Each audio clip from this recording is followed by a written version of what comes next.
Hi guys, today we're going to be teaching you how to make a floral pumpkin. What you're going to need for this project is a craft pumpkin, a drill, some paper, a pencil, some scissors, and some fake flowers. So you're going to start by folding your piece of paper in half. And we did a moon shape, so we are just going to cut out half of a moon shape onto this.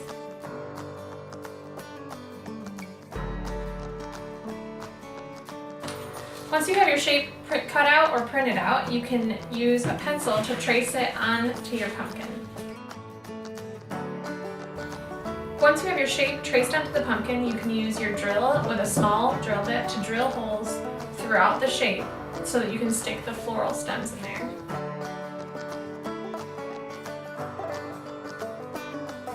Once you have the holes drilled, you can cut off bits of the artificial flowers and then insert them into the holes until you create the shape.